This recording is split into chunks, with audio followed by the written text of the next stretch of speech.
It's not only news, it's science breakthroughs. Tomorrow's technologies. Advanced medical techniques. It's a glimpse into the future where we discuss artificial intelligence, earth and energy, enhanced humans, future society, health and medicine, space, robots and machines. Welcome to Science Bytes with Joe and Craig. Today, August 20th, 2020. Hey, I like that. 2020. Good eyesight, Joe. Yeah. 2020. Here's what you need to remember. All successful hypersonic vehicles to date have been thrusted forward by rocket power. From the WAC Corporal in 1949 to the X-51 Wave Rider in the spring of 2020. Recent U.S. hypersonic research focuses on developing prompt long-range strike weapons in the form of air, sea, and sub-launch payloads boosted up by cruise speed by rocket power. Lockheed Martin's renowned Skunk Works publicly teased one of aviation's great snark hunts, revealing plans for a successor to the SR-71, the legendary Mach 3 reconnaissance plane. That 59-year-old aircraft, developed initially as an Uber interceptor, still holds the record for the fastest sustained supersonic flight at 2,100 miles per hour, much faster than a .50 caliber bullet of 1,700 miles per hour. The new plane just announced the SR-72 would fly twice as fast, so fast at the top speed, the very air entering into the engines will be moving as fast as the SR-71. That's really fast. Keeping combustion and thrust going under such conditions is very difficult. The SR-72 planned ability to go from standing start to Mach 6 and back again, and a task no one has been able to pull off. Mach 6, so you know, is about 3,600 miles per hour. That is really fast. That's from here to California. Yeah. According to Aviation Week, Skunk Works has developed a way to run turbojet engines at high temperatures and power levels, high enough to push the SR-72 to Mach 2.5. The Ramjet Screamjet second stage requires speeds above Mach 3 or 3.5 to operate a thrust chasm, which Lockheed Martin says it solved. A turbojet spins many blades to compress and heat incoming air before setting it on fire and riding the resulting plume of hot expanding gas. A ramjet moves so fast that the air entering the engine is already hot and compressed enough to ignite the fuel. A scramjet, for short supersonic combustion ramjet, is just that, a ramjet where the incoming air is moving at supersonic speeds. At hypersonic speeds, there's no additional sonic boom, but the air piles up so fast along the aircraft's leading edges that they reach blast furnace temperatures. The breathtaking potential of hypersonic flight at Mach 5 and above has driven researchers forward for more than 70 years, even before any human-made machine had reached supersonic speeds. The hypersonic domain enchanted by some remarkable minds. Like many other aerospace rivalries, hypersonic research took off from the start under Hitler. In the United States, flight at Mach 5 plus was fitted into the ongoing national effort. By the mid-1950s, the X-15 program had focused on designs, materials, and protocols for hypersonic flight. And by the early 1960s, X-15 pilots sporting astronauts' wings were routinely flying into space at Mach 6 from Edwards Air Force Base in California.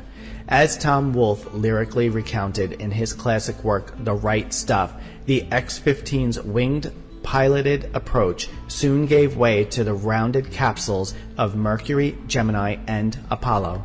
The Air Force nearly achieved hypersonic flight 50 years ago with the X-20 Dinosaur. Designed to soar into space on top of a Titan missile, the X-20 would orbit like a space capsule, land like a fighter plane.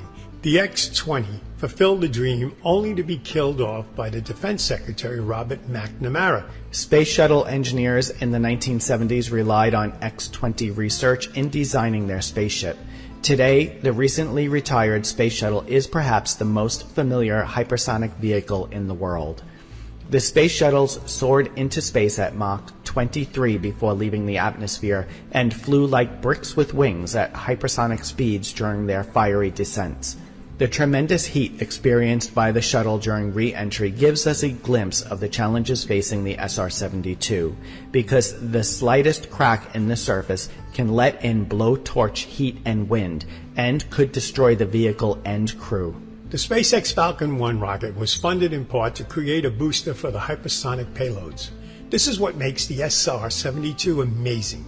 If Lockheed Martin and its partners can pull it off, air flight will never be the same again. Aerojet Rocketdyne has a long, distinguishing pedigree in the propulsion field, ranging from the 21-foot wide solid fuel boosters in nuclear rockets to Saturn V, along with the Space Shuttle's main engines. An aircraft that can take off and land on standard runways, fly faster than a speeding bullet, and do so affordably, would quickly find its technology spreading throughout the aviation industry. The V-22 Osprey shrunk Iraq to the size of Rhode Island. The SR-72 and its kin could shrink the Indo-Pacific to the size of California. It's no longer a matter of can we do it. Now it's when will it be done. And that time will be within this decade. You know, Joe, these planes are going to be really fast.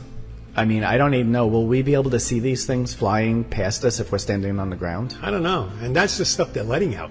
I know. Could you imagine the stuff that they haven't let out? It probably just went right past me. Yeah. Well, we're going to take a short break. And when we return, we're going to be talking about robotic scientists. 50 years ago, we went to the moon. We called it Apollo. What many people don't know is that Apollo had a twin. She was a woman named Artemis, goddess of the moon. We are returning to the moon As a new generation of explorers. This time to stay. And to prepare to achieve humanity's next giant leap of sending the first human missions to Mars. We believe our course will redefine what is possible. That we will discover life-saving, earth-changing science. And that the challenges ahead will inspire generations. This is our manifest. For all who wondered if we could return. For all who dreamed of pressing beyond. This is your calling. We go for all of America. We go. We go as the Artemis generation. We go. Welcome back. A small but growing crop of machines is learning to design and carry out its own experiments. Now we will explain how that will change the future of all research. In the beginning, there was Adam. We're not talking about the supernatural alleged first human, but rather the first machine to fully automate the scientific process and make a discovery on its own. Adam looks nothing like a human. It resembles a big box about the size of an office cubicle. It's equipped with robotic arms, incubators, a freezer, cameras, and other parts to help it do its work. Everything it needs to conduct its research is there, including a brain. The man behind the machine is Ross King, a professor of machine intelligence at the University of Technology in Sweden. He started building Adam in 2004 to study the enzymes in yeast and later created a second robot. He named it Eve, to search for potential malaria drugs. Automation is becoming more common in modern-day labs, and AI can assist researchers with multiple projects. It's the combination of both automation and AI to equip machines with the ability to carry out each step of the scientific process, forming hypotheses, conducting experiments, analyzing data, and drawing conclusions. That puts these bots in a class all of their own. Formal attempts were made to make robots think. Scientists began this in the 1960s. It wasn't until the past 2 decades that Adam and other intelligent machines started to carry out experiments from hypotheses to final report effectively. These sophisticated machines are still rare. but a handful of robot scientists in the fields from medicine to mathematics have helped their human counterparts with discoveries that are setting a precedent for future scientific research. And you might hear more about these automated researches in the coming decade thanks to a global challenge aiming to create a robot capable of winning a Nobel Prize by 2050. Adam's goal was to study the main ingredients in bread and beer, which is baker's yeast. The unassuming kitchen essential is the species of a single-celled fungi, with a structure complicated enough to be used as a model for human cells. For decades, researchers have been studying yeast's DNA, intending to link each gene with its function. Some of these gene enzymes and proteins speed up chemical reactions, like the breakdown of glucose. When the organism's genome completed sequencing in 1996, geneticists received a mountain of new information to process. So King equipped Adam with all it would need to execute this process from start to finish. The robot's program included a database containing genomes for multiple organisms, information on the enzymes, and instructions for how to scan for potential matches. Adam had access to all the lab equipment and thousands of strains of yeast it would need to run the tests to confirm possible matches, and knew how to read the results of the experiments and go back to the drawing board if a match was unsuccessful. In the end, Adam formulated and tested 20 hypotheses, eventually proposing 12 new gene-enzyme matches, all by himself. Robots like Adam are not designed to take over the world, steal jobs, or make human scientists obsolete. It's the opposite.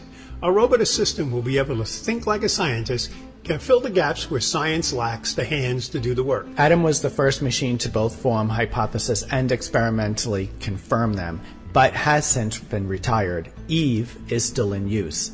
Eve's claim to fame was a study published in 2018 in which the bot discovered that triclosan, a common ingredient in toothpaste and soap, could be a potential treatment for malaria. The compound had been identified before as having the potential to stop the growth of the malaria parasite, but researchers had difficulty determining which enzymes in the body would be most responsive to the substance. Eve helped match the compound from a library of FDA-approved substances to an enzyme target that would respond to treatment. Decades of increased computing power, refined algorithms, and new robotic equipment have finally led to the dawn of a new class of robot scientists. These bots are mastering new fields and learning to churn through data day and night. So far, one of the machine's biggest challenges is getting experiments off the ground. Currently, a human researcher has to help form its first hypothesis by setting initial parameters. Well, last year, RoboCup had over 3,500 participants and saw representatives from 40 countries. The event has crossed 2 decades, igniting new advances in robotics. These contests will help bring together experts of varying disciplines to build up and refine each aspect of the automated scientist, from its ability to navigate around a lab to the algorithms it uses to design experiments. And even if a team doesn't meet the ultimate goal, they'll still have contributed valuable data to the field, paving the way for the next researchers to make the robot scientists even smarter. Creating better bots starts with refining each aspect of the automation process to make, quite literally, a well-oiled machine. As a species, we need an engine to drive creativity. It's not about going to the moon, it's about what it takes to get to the moon. Well, we're going to take a quick break, and when we return, we have a quick bite for you. Hydrogen-powered car. Hi, I'm David Boreanaz with a personal message for any returning vets that may be struggling to cope. There's help, and it's just a phone call away. The Veterans Crisis Line is staffed with experienced professionals who know your struggles. All of us know there's no greater sacrifice than the service to our country. Your service is important. Your life is important. For vets and their families, the Veterans Crisis Line is here to help 24 hours a day. Please call. What makes a rainbow bend? Where does the universe end? To know the world from A to Z. Discover science and technology. Where is the dinosaur? What's on the ocean floor? To know the world from A to Z. Astronomy, biology, chemistry,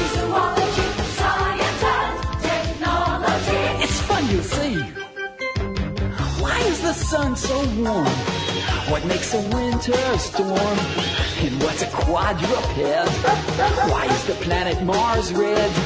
You'll find there's lots to know, exploring as you go, to know the world from A to Z. Discover science and technology, astronomy, biology, chemistry, zoology. Science and technology is fun, you'll see. A public service message from the National Science Foundation. Welcome back.